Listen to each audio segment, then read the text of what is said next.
بسم الله. السلام عليكم ورحمة الله وبركاته. إن شاء الله فيديو وان قابل waxaan rabaa inaan kusoo gudbiyo qaab yar oo fudud oo dabiici ah wajiga maaragtay qofka uu ku dhaqan karo isagoo kaga maarmaaya facial washyada iyo saabunada suuqa lagu hayo. Way ogyihiin gabdhaha inta is maqalnay inta is aragnayba waxa ugu horeeya oo aan ka waaniyo waxa weeye inay joojiyaan waa saabunta. Biidnillah waxaan rajeynayaa in aan videoga si yar oo gaabanna waa idin tusaaya ina fahantaan ayaan rajeynaya insha Allah. Waxaan isticmaalaynaa waa oats ama sida u jeedaanba shawfaan carabigana waa lagu dhahaa, af Soomaaliga waxa lagu dhahaa boorishka caadiga ah oo kan hadda idin muuqda ah. Mid waaweyn iyo mid yar yar uu leeyahay, mid ka rabto waa isticmaali kartaa laakiin ilmuhim inuu yahay wax organic ah oo inuu yahay. sidoo kale waxaan isticmaalnaa caano. caanahan waa caanaha la dhaho xaliibka mubakharka ah ama evaporated milk ee dhahaan Englishka. waa caano rasiin ah, gasacaduna ku jira.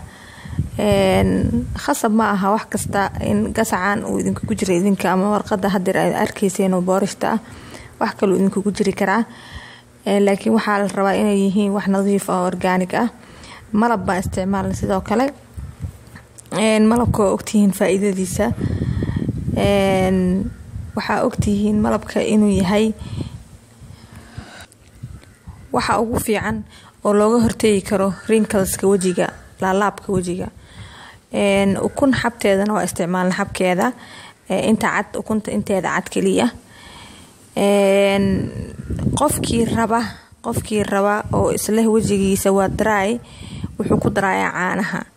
laakiin hadda ogtahay wajigaada inuu saliid leeyahay kuma dareysid, marka waxaa isku dareysaa intaan kaliya malab iyo maaragtay xabkii ukunta iyo boorishtii waa isku dareysaa. si fiican baa isugu walaaqaysaa, waa isku shiidi kartaa laakiin khasab ma aha. qofkii rabana ama awoodana wuu isku shiidaya haday u fududahay, qofkii kalena caadi ayuu isugu walaaqayaa insha Allah. laba caano waxa ku dareysaan laba qaadan ka wada cafwan oo caanihi, laakiin wajigaaga waa inuu qaleel yahay.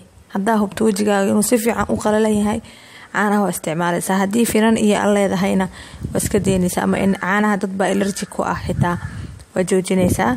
qaabkaas uu noqonayaa aad ha u cusleenina si marsashadii maaragtay u fududaato. weel baa ku shubanaysaa. dabcan oatska wuxuu ka mid yahay waxyaabaha amino acidka hodanka ku ah oo wajiga u yeela collagen. intaas way kaliya marsanaysaa. brushka isticmaalaysaa lagu mariyo. maxaa la dhahaa waxa ku joogeysaan waa 2 minutes 3 minutes oo kale. laakiin waxa laga yaabaa qofka weekii oo kale inuu u baahan yahay nadaafad xoog leh, marka wuxuu ku joogayaa ilaa 10 daqiiqo 20 daqiiqo ilaa 40 daqiiqo waa ku joogi kartaa. ama ayaamaha kale 2 daqiiqo kugu filan.